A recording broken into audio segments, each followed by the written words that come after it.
I never thought my years as a small-town accountant would amount to much in my son's eyes. 28 years of balancing books, auditing local businesses, and helping families navigate their taxes in Kelowna, British Columbia. Not glamorous work, but honest work.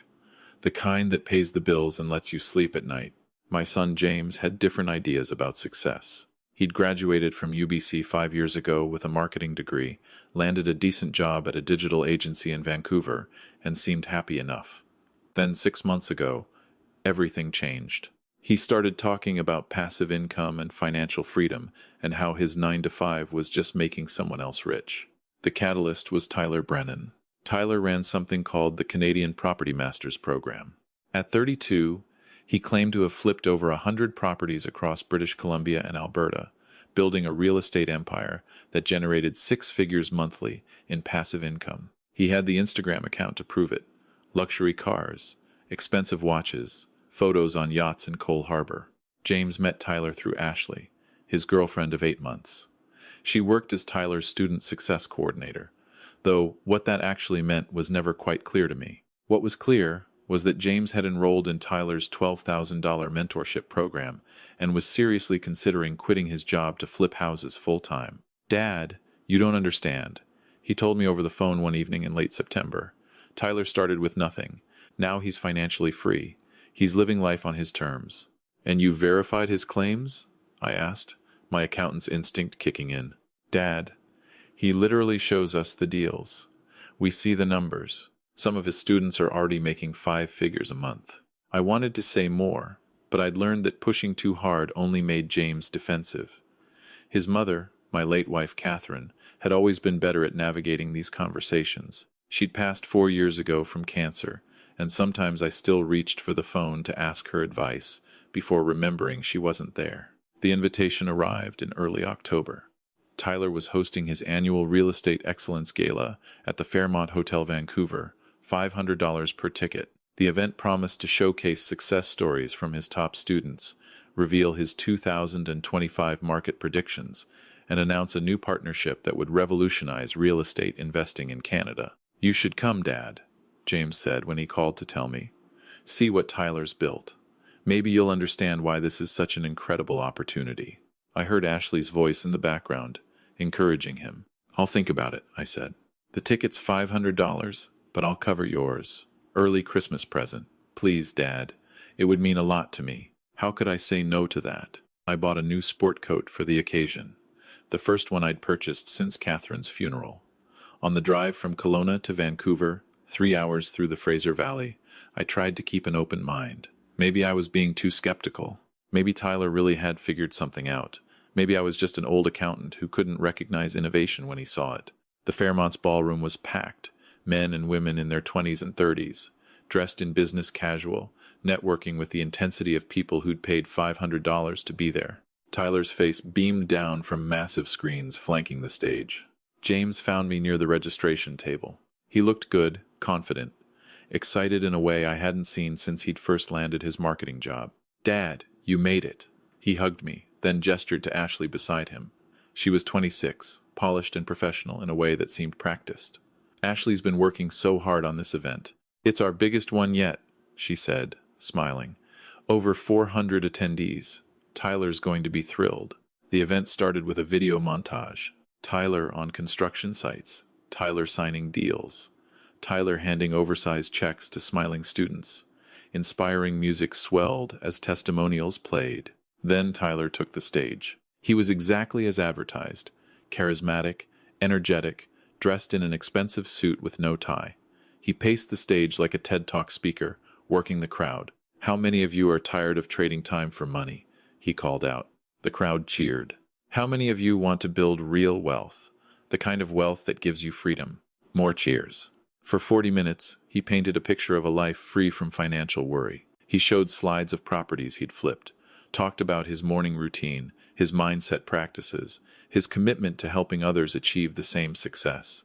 Then came the success stories. 3 of Tyler's students took the stage, each sharing how they'd quit their jobs and were now making more money flipping houses than they'd ever made in their careers. The numbers were impressive.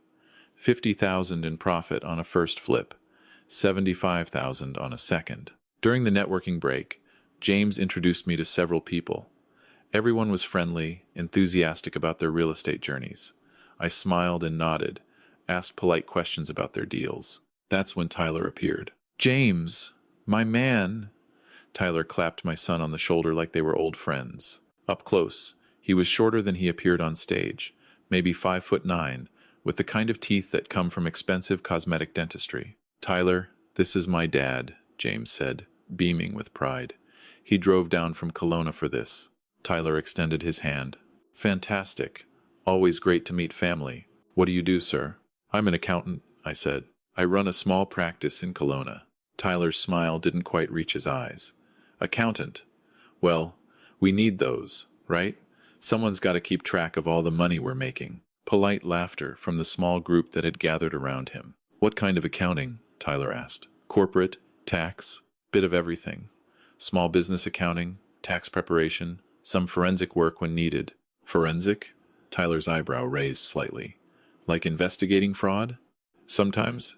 Mostly helping businesses understand their numbers, tracking down discrepancies, auditing when necessary." "Sounds thorough." Tyler turned to James. "Your dad's still pushing pencils while you're out here building an empire, huh?" The group chuckled. James laughed too, though his smile looked a bit forced. 28 years of pushing pencils," I said evenly. "It's paid the bills." "I'm sure it has." Tyler's tone carried just enough condescension to sting. "But that's the old way, right? Trade time for money, work until you're 65, hope you've saved enough to retire. James here, he's figured out there's a better path. The path to real wealth."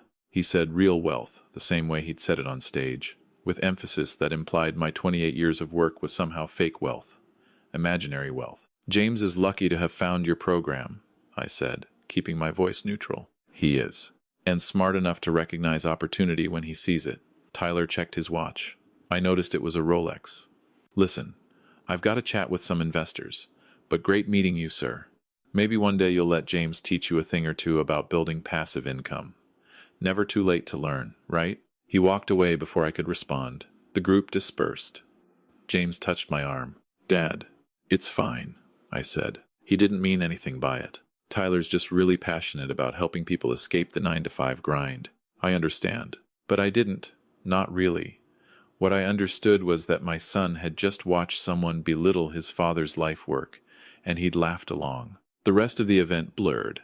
Tyler announced his new partnership. Something about a proprietary software platform for finding undervalued properties, more success stories, more promises of financial freedom. I left before it ended, telling James I wanted to beat the traffic back to Kelowna. On the 3-hour drive home, Tyler's words echoed in my mind. Still pushing pencils. The old way. Never too late to learn. I'd been an accountant long enough to recognize certain patterns. The oversized promises, the emphasis on lifestyle over substance, the way Tyler had deflected when I'd mentioned forensic accounting. At home, I poured myself 2 fingers of scotch and opened my laptop. Tyler Brennan's social media presence was extensive. Instagram showed the luxury lifestyle.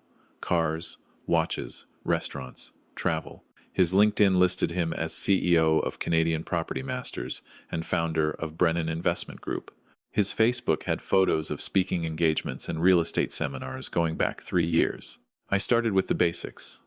British Columbia's Land Title and Survey Authority has public records of property transactions. If Tyler had flipped 100 properties in BC, there would be a paper trail. I searched his name as a buyer. 3 properties in the past 2 years. 2 in Surrey, 1 in Abbotsford. Not exactly 100. I dug deeper into those 3 properties. The first one in Surrey showed Tyler as the buyer in March 2024 at $480,000. The same property showed him as the seller the exact same day, to a numbered company.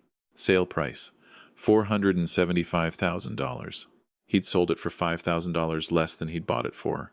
On the same day, the second property showed the same pattern. Bought and sold on the same date, this time to a different numbered company. The third property was similar. These weren't flips. These were paper transactions. Over the next week, I couldn't let it go. I started searching for the numbered companies that had purchased Tyler's properties. BC's corporate registry is public. Every company has to file ownership information. The numbered companies were registered to the same address, a mailbox rental in Burnaby. The directors listed were people I couldn't find any other information about, likely strawmen or fake names. I called an old colleague, Margaret Chen, who now worked as an investigator for the Real Estate Council of BC. Margaret, hypothetical question. If someone was running real estate seminars and claiming to flip properties, but the transactions were all same-day sales to shell companies, what would that suggest to you? There was a pause. That sounds like they're creating fake transactions to inflate their track record. Are these properties actually being renovated and sold to real buyers? Not that I can see. Then they're manufacturing a false history of success. If they're using that to sell courses or mentorship programs, that's fraud. Who are we talking about? I need to verify a few more things first. Can I call you back? I spent 2 more weeks digging. I requested property records for Alberta, where Tyler also claimed to operate. Same pattern, paper transactions, shell companies, same-day buying and selling. I found his corporate filings for Canadian Property Masters. The company had been registered 18 months ago. Revenue listed in the last filing, $1.4 million. But when I cross-referenced with property transactions, there was no way that revenue came from real estate deals. It came from course sales and mentorship fees. I tracked down 3 people on social media who'd posted about being Tyler's students. I created a fake profile and reached out, asking about their experience. 2 didn't respond. The third, a young woman in Calgary named Rachel, eventually replied. Honestly, I spent $15,000 on his program and never completed a single deal. The deals Tyler shows are impossible to replicate. When I asked for specifics, I got vague answers. I finally realized the only people making money are Tyler and his team, selling courses to people like me. Did you ask for a refund? I wrote back. Contract says all sales are final. I'm out 15 grand and too embarrassed to tell anyone. Please don't use my name if you're investigating him. I wasn't investigating him. Not officially. I was just a father who'd been called a pencil pusher, trying to understand if his son was being scammed. But the more I found, the clearer the picture became. Tyler Brennan wasn't a real estate investor. He was selling a fantasy. The properties, the flips, the success stories. It was all theater. The real business was selling hope to people who wanted to believe there was a shortcut to wealth. And my son had invested $12,000 into that fantasy. I called James on a Tuesday evening in late October. Hey, Dad, he answered. He sounded distracted. Do you have a minute? I want to ask you about Tyler's program. Sure. What about it? The properties he teaches you to find. Have you actually made offers on any? Not yet. I'm still in the education phase, learning the systems. How long is the education phase? It depends on the student. Tyler says some people are ready in 3 months, others take longer. And the students he showcased at the Gala, the success stories, did he provide documentation of their deals? Actual closing statements? There was a pause. Why are you asking these questions? Because I'm your father, and I care about you. $12,000 is a lot of money. Dad, I knew you didn't really believe in this. That's why I wanted you to come to the Gala, to see it's real. James, I've been looking into Tyler's background. You what? I'm an accountant. I know how to read public records. Tyler's property transactions don't add up. The deals he claims to have done, they're not real flips. They're paper transfers to shell companies on the same day he supposedly bought them. That's Dad. You don't understand how wholesale transactions work. I understand how fraud works. And I'm worried Tyler is running a sophisticated scam. This is unbelievable. James's voice rose. You meet the guy once, he makes one joke, and now you're trying to sabotage this because you can't handle that I might actually succeed at something you don't understand? That's not what this is about. No? Because it feels like you've decided Tyler's a fraud because he called you a pencil pusher. This is your ego, Dad. You can't stand that I'm learning from someone who's actually wealthy instead of someone who's just comfortable. The words hit harder than Tyler's had. James, please, just look at the property records yourself. I can show you. I don't want to see your conspiracy theories. Ashley warned me this might happen. She said family members sometimes can't handle their loved one's success. I thought she was wrong. I thought you'd be supportive. I am trying to support you by... I have to go. I'll talk to you later. He hung up. I sat in my home office, the one Catherine had helped me set up 12 years ago, and stared at the spreadsheet of Tyler's fake transactions on my screen. My son thought I was sabotaging him out of jealousy. Maybe he was right to be angry. What did I know about modern real estate investing? Maybe I was just an old man who couldn't accept that the world had changed. But the numbers didn't lie. They never did. And these numbers told a story of systematic deception. I called Margaret the next morning. "I need to report something," I said. Over the next hour, I walked her through everything I'd found. She listened without interrupting, asked for copies of the documents I'd compiled. "This is substantial, Robert," she said when I finished. "If what you're saying is accurate, Tyler Brennan is operating a fraudulent investment scheme. I'll need to bring this to my supervisor, possibly involve the Securities Commission." "How long will that take?" "Investigations like this can take months. We need to be thorough, build an airtight case." In the meantime, I'd recommend not confronting Tyler directly. People running schemes like this can be unpredictable when they know someone's onto them. I thanked her and hung up. Months.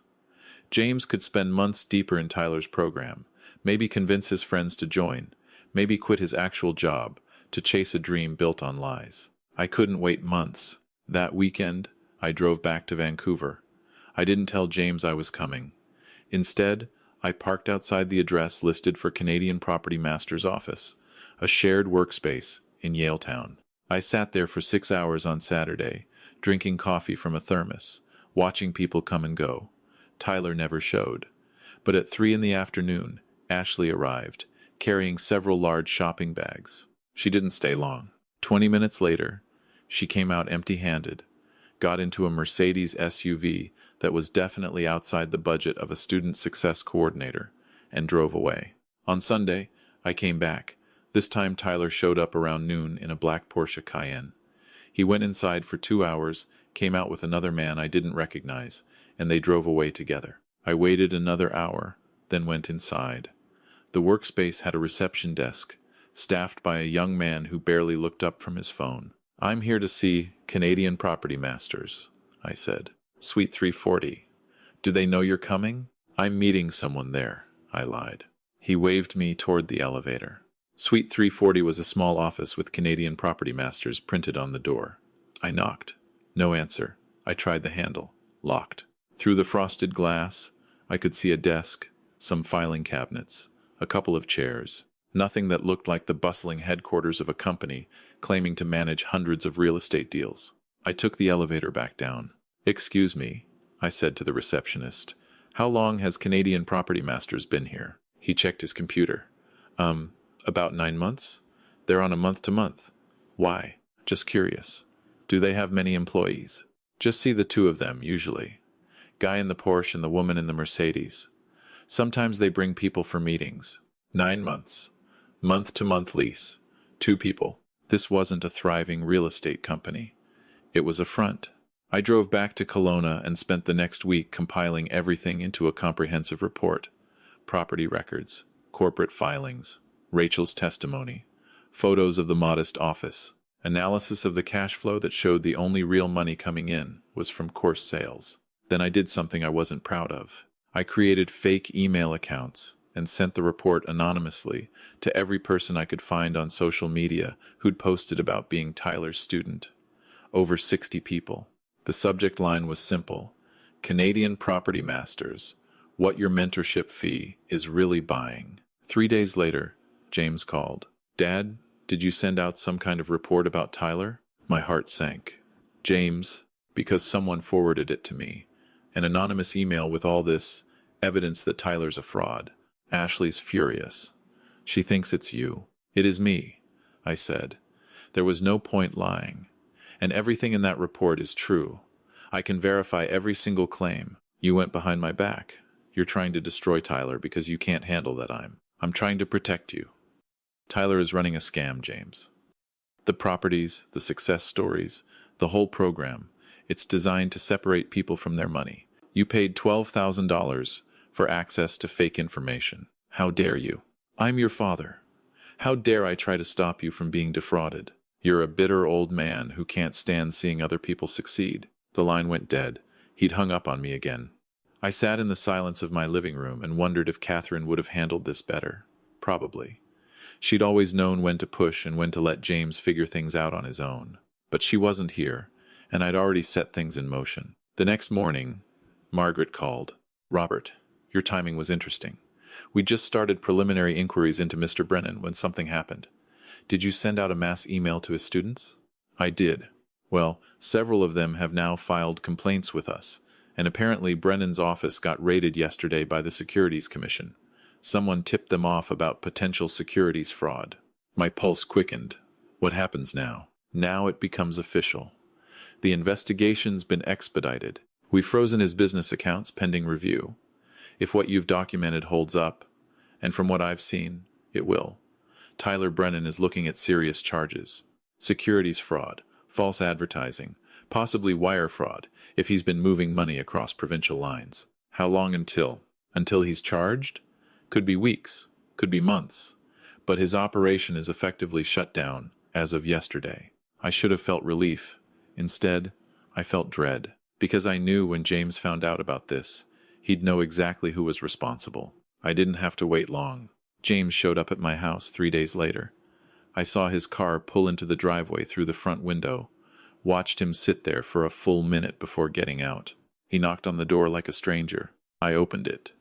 He looked terrible, exhausted, angry, and something else, uncertain. "Can I come in?" he asked. I stepped aside. He walked to the living room but didn't sit down. "Tyler's business got shut down," he said. "The Securities Commission froze everything.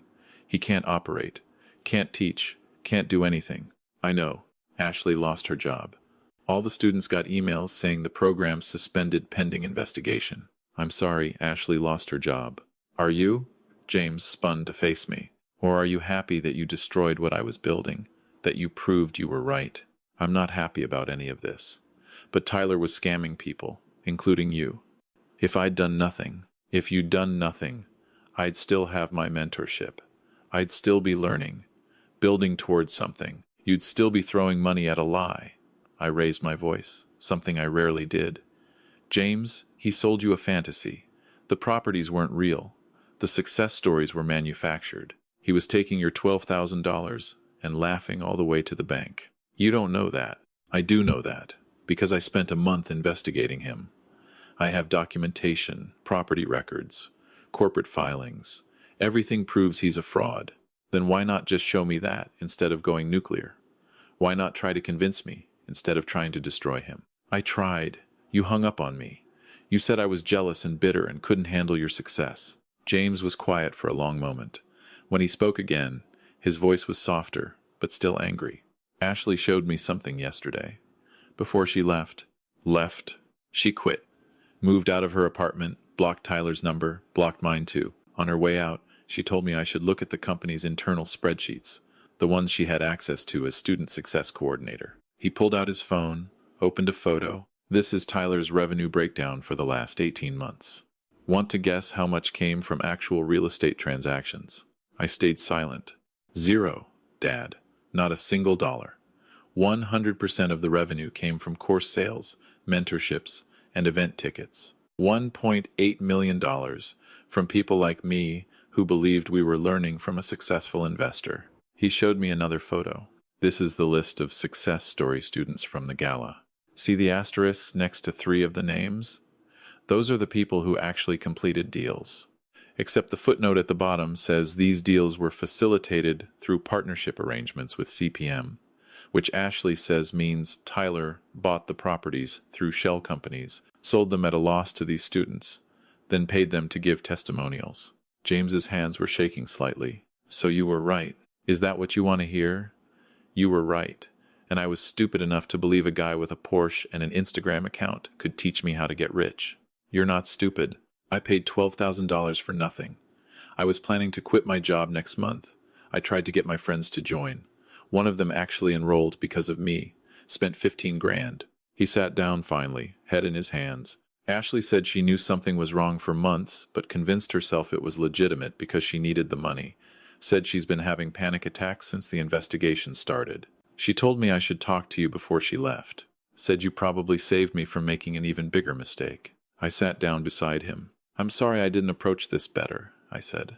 I should have found a way to make you listen without destroying your trust. No, James looked up. You tried. I didn't want to listen. Because listening meant admitting I'd been scammed, and that felt worse than believing you were just being overprotective. We sat in silence for a while. What happens now? James asked finally. Now you move forward. You still have your marketing job. You learned something valuable about due diligence, even if it cost you $12,000. That's an expensive lesson. Most valuable ones are. James leaned back against the couch. Tyler called me yesterday, before they froze his accounts. Wanted to know if I'd told you about the program, if you'd been asking questions. I said yes. You'd asked a few things, but I told you to back off. He thanked me for being loyal. He was trying to figure out who reported him. Yeah. Ashley said he's been calling all the students, trying to find out who talked to investigators. James shook his head. The guy I thought was going to teach me financial freedom was actually worried about going to prison. He should be worried. Securities fraud is serious. If they can prove he knowingly defrauded investors, he's looking at years in federal prison. Good, James said quietly. Then, did you really spend a month investigating him? 6 weeks, actually. Because he called you a pencil pusher? Because he convinced my son that 28 years of honest work was worthless compared to his fake empire. And because I knew if he'd fooled you, he'd fooled dozens of others. James nodded slowly. Those others started a group chat. People who enrolled in Tyler's program. We're comparing notes, trying to figure out if there's any way to recover our fees. Someone mentioned a class action lawsuit. That's worth exploring. If the court finds he defrauded you, there might be restitution. Will you help us with the financial analysis? Of course. He stood up to leave, then hesitated. Dad, I said some things. About you being bitter, about your work not being real wealth.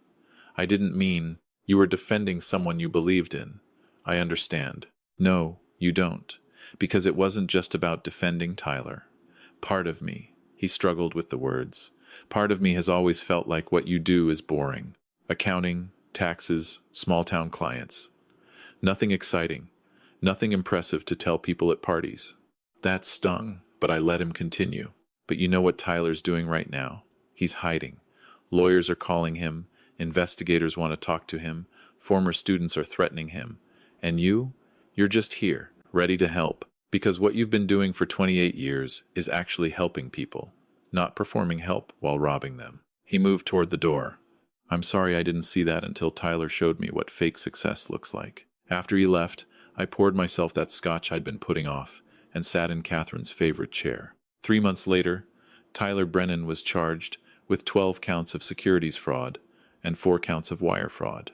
The investigation revealed he'd collected over $2 million from 147 students across 3 provinces, while completing 0 legitimate real estate transactions. James testified at the preliminary hearing, along with 15 other former students.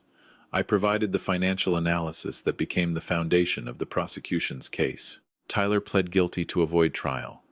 8 years in federal prison, with restitution ordered for all students. The math worked out to about 60 cents on the dollar, after legal fees and the discovery that Tyler had already spent most of the money. James got back $7,200 of his $12,000. His friend got about $9,000 back. But something else happened during those 3 months. James started asking me questions about accounting. Real questions, not polite interest. How did I track the shell companies? How did I know which records to request? What made me suspicious of the same-day property transactions? One evening over dinner at my place, we'd started having dinner together weekly, something we hadn't done since before Catherine passed. He asked if he could shadow me for a few days at work. Why? I asked. Because I spent $12,000 trying to learn how to make money doing something I don't understand. Maybe I should try to understand what you do, since you're actually good at it. He came to my office that Friday, sat in on client meetings, watched me prepare tax returns, helped me organize financial statements for a local restaurant that was applying for a business loan. At the end of the day, he said, this is meticulous work. It is, but it matters. That restaurant owner, she was almost crying when you showed her she qualified for the loan. She's been trying to expand for 3 years. The numbers finally work. See, Tyler never showed us numbers that actually worked. He just showed us numbers that looked impressive. James went back to his marketing job in Vancouver, but he called more often. We talked about investments, about saving, about building actual wealth through patience and compound interest rather than schemes and shortcuts. 6 months after Tyler's sentencing, James called with news. I got promoted. Senior marketing manager, 20% raise. That's wonderful. Yeah. And I've been saving that extra income, plus what I got back from the restitution. I'm thinking about buying a small condo in Vancouver. Nothing fancy, but a real investment. Would you help me run the numbers? I'd be honored. And Dad, I've been thinking about going back to school part-time. There's a certificate program in financial planning at BCIT. I'm not going to become an accountant or anything, but I want to understand money better. Real understanding, not Tyler's version. I think that's an excellent idea. I'll probably have questions for you. A lot of questions. I'll be here. After we hung up, I walked to the small bookshelf where I kept photos of Catherine. I picked up my favorite, her laughing at something I'd said, probably something ridiculous, on our 20th anniversary. He's figuring it out, I told her. Took a hard lesson, but he's figuring it out.